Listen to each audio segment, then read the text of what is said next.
Teamsday is back. The Warriors are back. Warriors Anonymous is back. What is going on here? This is exciting times indeed. Jared Cronin joining you with Moneta Sauce and Daniel Wharekura. Firstly returned from long COVID. Moneta, you feeling okay, bro? Well, I'm feeling way better than I was 2 weeks and a week ago. I look like a bit of a mutant with all these rash around my body. So, yeah, I don't think it would have been pretty. Yes, indeed. Maybe we'll just leave the details at that. And diarrhea. That's another stuff. Oh, okay. I heard you. Daniel Wharekura, you are in good health? Yeah. Touch wood.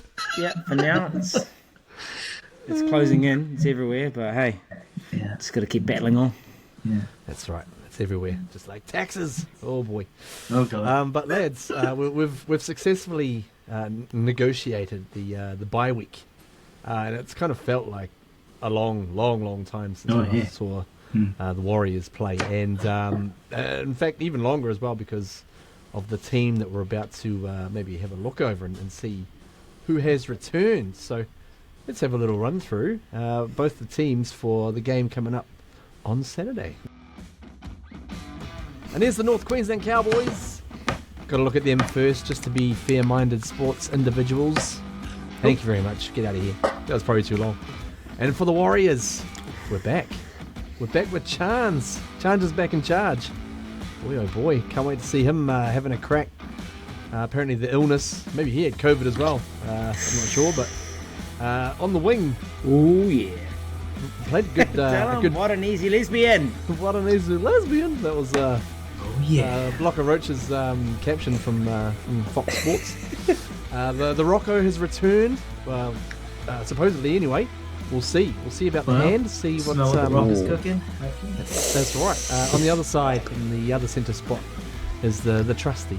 The POMP. I don't know if he's that trusty to be honest, but he's around and he keeps playing, so that's all good. Match winner. He was a match winner. He was a match winner. Outside him is Marcelo the Matador. Playing good lately too. So yeah, hopefully he can carry on that form against the boys. And at number 6 is Chanel number 6. So yeah, good to see him back. He scored a great try last week, or 2 weeks ago, in the last game. And partnering him is Te main man, Te Martin, in 7. Interesting, very interesting indeed. Sean not quite back yet, so we'll see how we get on. Now you remember the scene from The Wolf of Wall Street. I thought that was pertinent in this one because Adam Fanua-Blake, he said he's not leaving. So a lot of people have gotten rid of him already, but that's all good. Also coming back is the Flow, the Egan Flow. We've been missing a bit lately. Just giving him a little bit of a football helmet to make sure his head is okay in this one. Now, number 10 is the Jackson Ford Fiesta into the middle, which is interesting. Possibly a good talking point. We'll see. Number 11, no worries, man. Hakuna Marata. Got a good head rolling try in the last game. So, hopefully he can go out and do some more damage out on the edge again this time. Number 12, Louis Barnett. Of course, going to be, we'll see. We'll see if he plays for the Blues. Will he, won't he? Yeah, that's right. He's only reserved, but for now.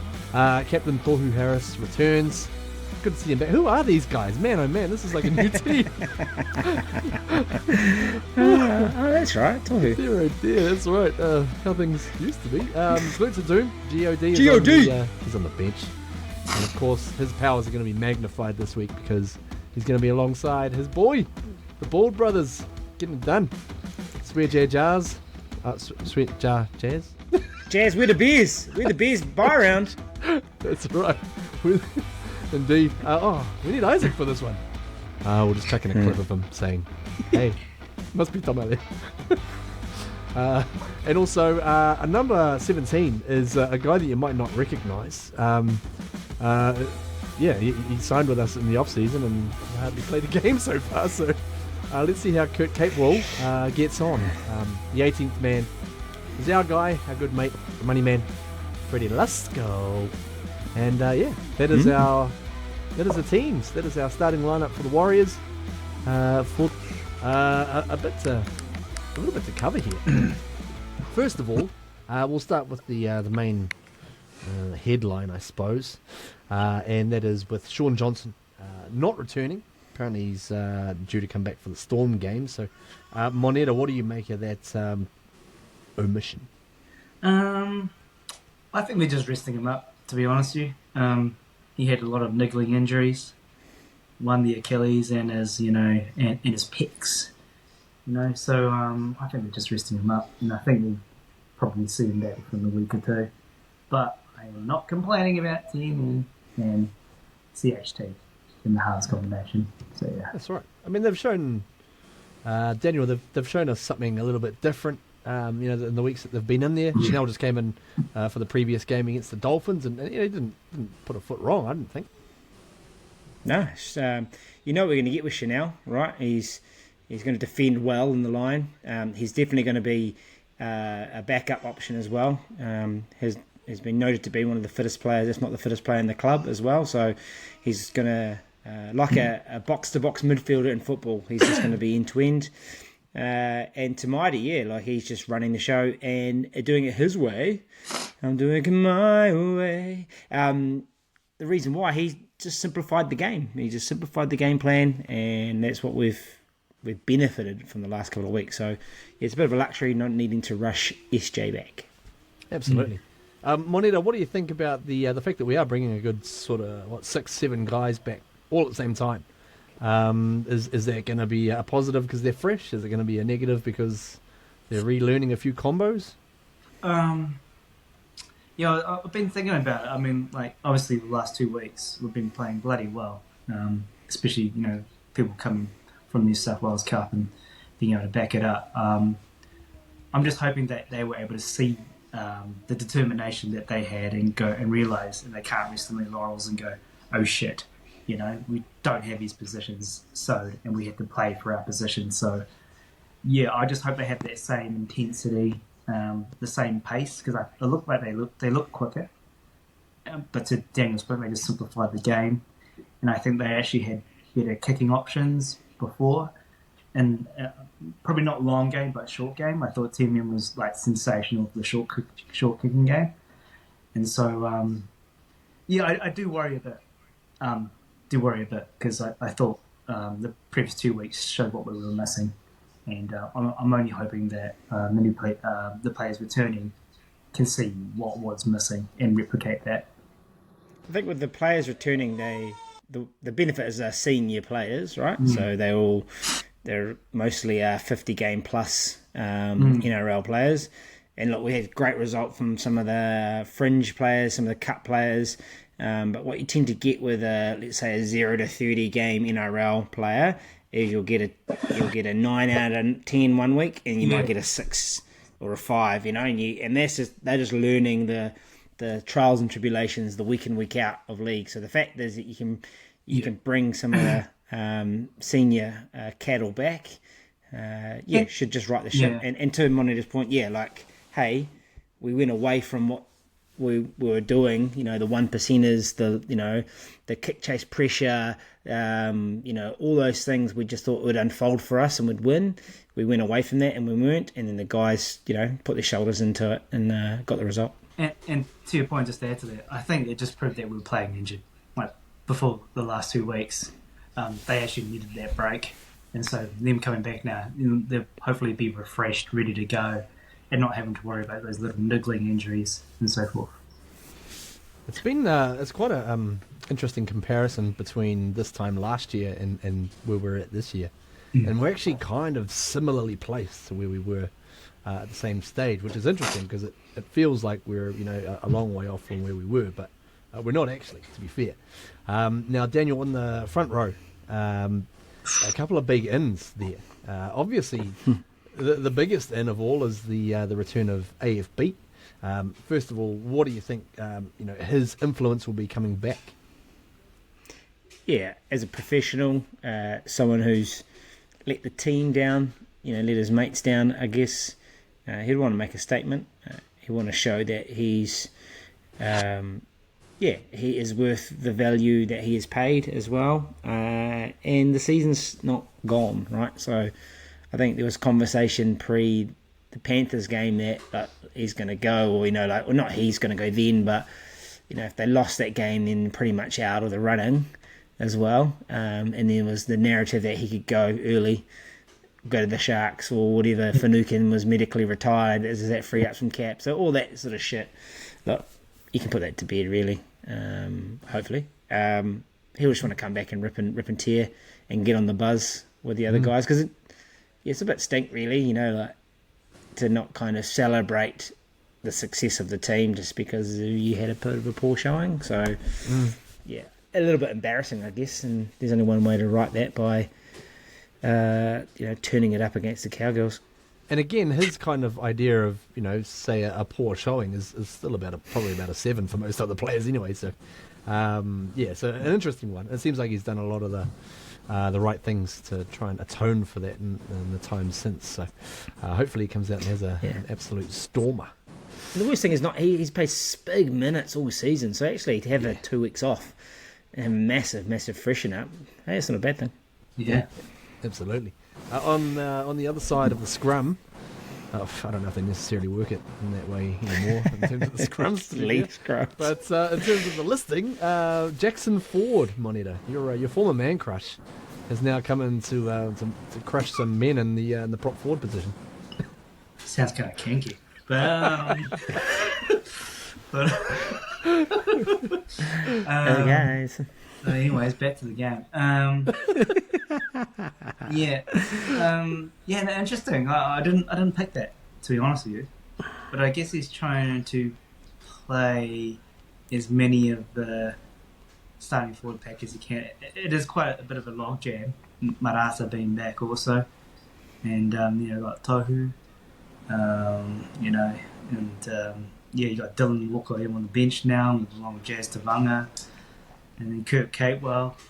It starts to look like a pack forward pack. Yeah. What was that name, sorry? Yeah. There's a lot of men. Okay. Right. Good men. Yeah. Good men. Possibly some with rashes. Raining man. Anyways. Now, moving Just right quickly, along. you just look at that. You look at that pack, plus you look at that bench, and you've got you got our best Yeah, I know. forwards out there, right? Yeah, like crazy. there's some quality, and someone might actually have to miss out, because I think they'll bring Freddie in, because you just know with Wade, and even now, even with Wade was 100%, you need to carry 2 out and out hookers, because I think Dylan's going to play big minutes too. He might start from the bench, but I think he'll play a good chunk of minutes as well. So I thought they might put the only- Dylan as backup 9. That was my perception. But yeah, you could be right about Freddie. Yeah. I mean, you just lose Dylan's ball playability and what he's done, especially when he was so good. Yeah, and I think Tohu can actually go into the front row too, and they can just mix that role up a The bit. Jazz And- is awesome. Yeah, and actually, I think the narrative is Tohu can't play 80. Don't make him, because it becomes a bit of a liability when he's like zombieing around.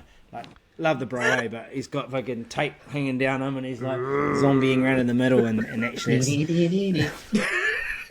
it's a wicked liability, and we will get caught in the middle. So someone may miss out, but depends on what happens to Mitchie B. That's right. It's a good problem to have. And I mean, especially when you've got a guy like Bunty, you can't even get on the bench. It's like, well, that's a good sign, Like, nice. so Bunty's we'll been see good. what happens. And Monitor, the return of Wade Egan, it could be a massive change as well. A massive sort of, I won't say improvement, because he offers us a lot in attack and organisation that we don't have otherwise. Yeah, I mean, I think Lussick and Roach. I actually thought Roach was better than Lussick, if I'm being brutally honest, but it's good to have Egan back. I think he just provides those options, and you see his slick ball playing skills, kind of like looking to the other side and passing the other side, and so other way. Look forward to him kind of being back and able to pick those options, I think, a bit better. Yeah. Freddie's tough though, eh? Like, you got to give Freddie kudos. And everyone thought, he missed that massive tackle against Dom Young a few weeks ago. He didn't miss the tackle. Fucking Kerry pushed him out the way. Yeah. That is some of the... Anyway, it's going back He weeks played and good. weeks and weeks. No, he played good. I know we've been getting a bit of a hammering, the weeks before that. But he played good that game, I thought. Tough, Yes. bro. This is tough.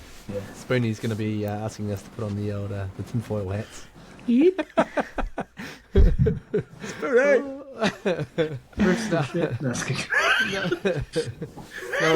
it's a pretty tightly packed competition we've got currently. So this is a fairly important game for both teams, and we're going to be kind of coming at it from different angles. We're going to have a lot of old cattle returning, whereas the Cowboys could potentially have a bunch of guys backing up from Origin. Ooh. So Daniel, how do you see this one playing out over in Townsville? Well, it's a big call, eh? I mean, Origin's, they're all starters, really. All those Cowboys players. They're all likely to be in positions they're going to play 80 minutes. It's a big ask for them to back up too. So I don't know. And to be honest though, give them kudos. They got the job done against the Chooks, with that team. And they weren't, these are under strength, but they still had some handy cattle backing up. So it's going to be a good game. I know every week we say we have to win, but we have to win. You just got to capture that momentum. But yeah, I don't see them rushing too many guys back. Maybe Taulangi, maybe on the wing, depending how much work he gets done. Maybe Val Holmes, but we all know.